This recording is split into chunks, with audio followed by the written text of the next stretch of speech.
Hello everyone, welcome back to Bridgestone World Solar Challenge TV and our wrap for day 3. And boy, what a day it's been. Our leaders crossed the border into South Australia, and in the Challenger class it's another night of roadside camping, while entrants in the other two classes can enjoy a recharge in Alice Springs. Now the weather played a huge part in today's proceedings. Strong winds, well, they wreaked havoc for some of the teams, most notably K Spirit from Japan. Well, their campaign ended abruptly when their car was blown off the road just short of the Devil's Marbles. The good news from the incident, there were no injuries for the crew and they've all arrived safely into Alice Springs along with their trailered vehicle. And their compatriots Team Tokai, well, they narrowly avoided a similar incident when they outran a whirly-whirly at lunchtime. Now the wind didn't cause any problems for Team Eindhoven. In fact, it helped the Dutch clock a speed of 120 kilometres an hour, all that with 3 passengers on board. In fact, they were cruising along just like a family sedan. In the outback town of Tea Tree lies Australia's most centrally located pub, and we caught up with some of the teams as they enjoyed a well-earned break at the control stop. Day 3 of this solar-powered journey sees the team spreading out along the Stuart Highway. The front runners have already passed through the Tea Tree control stop, but we're here to see how the rest of the teams are travelling. So far, so good. They're all fast cars. We had a little bit of a breakdown on the first day, mechanical wheel problem, but everything looks fine today.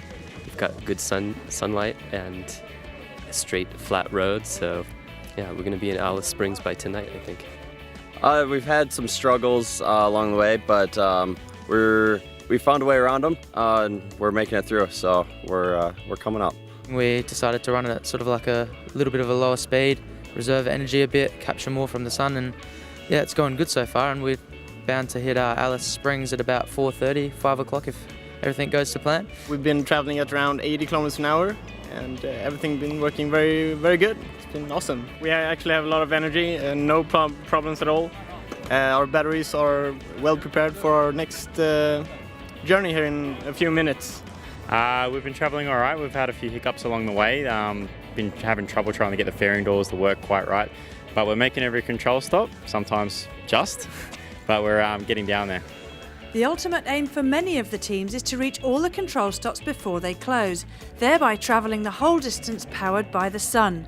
We spoke to Dr. David Snowden to find out how the teams can achieve this. Well, we've seen the front runners go through here late last night, and now we're looking at various cars coming in. And one of the big things we've seen is that, especially with the tail runners, this control point is very hard to reach. It's a tough environment. There's people that have had breakdowns. There's people that have had motors have lost magnets because of the rough terrain. I mean, it's absolutely punishing for these cars. If the car doesn't make it to a control point before it shuts, it's allowed to miss 1 control point. If they miss 2 control points in a row, then they have to call up mission control and ask them what they want to do, and that'll normally be that the team will be asked to trailer forward to some location further down the road. So what it becomes is a competition between 2 groups. The teams that have made it the entire distance, they're competing based on the amount of time it's taken them to get from Darwin to Adelaide. But the teams that haven't made it the entire distance are really competing based on how far they've actually made it, and that becomes an interesting competition in itself. The University of Minnesota have had a trying few days and arrived 10 minutes after the control stop closed, but they still had ambitions to make it to Alice under their own steam.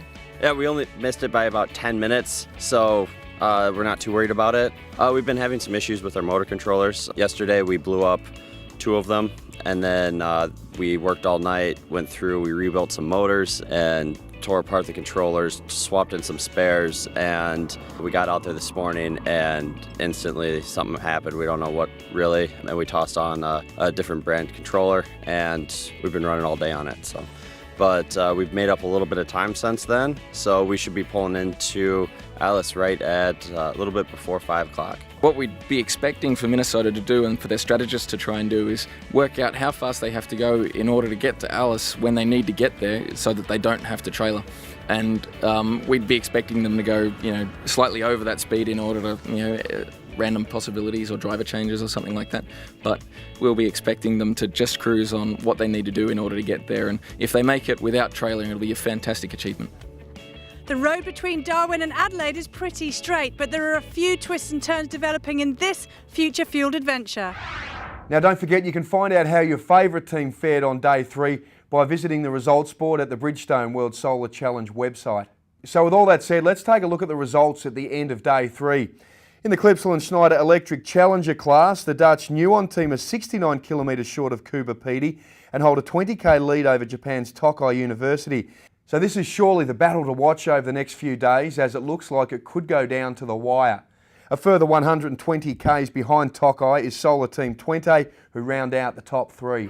In the Michelin Cruiser class, it seems the cream is rising to the top, with Team Eindhoven first to arrive at Alice Springs. They got there at 1:44 p.m. today. They were followed by Uni of New South Wales 17 minutes later, who were able to overtake Powercore Sun Cruiser, who struggled in today's windy conditions. And finally, in the GoPro Adventure class, Aussie entry Aurora Evolution is on top. They lead Chile's Anticara. Looking at the weather, and the winds will be up again tomorrow. Plenty of dusty conditions, which is going to make life very tough for the entrants. Now the leaders, they'll pass through Kuba Pedy in the morning and should end up in Port Augusta by the end of the day. That forecast will certainly influence the cat and mouse tactics taking place at the front of the field. And Team Eindhoven, well, given the speeds they clocked today, they'll need to keep an eye on the 110 kilometre speed limit in South Australia. What a fantastic day 3 we've had here at the Bridgestone World Solar Challenge.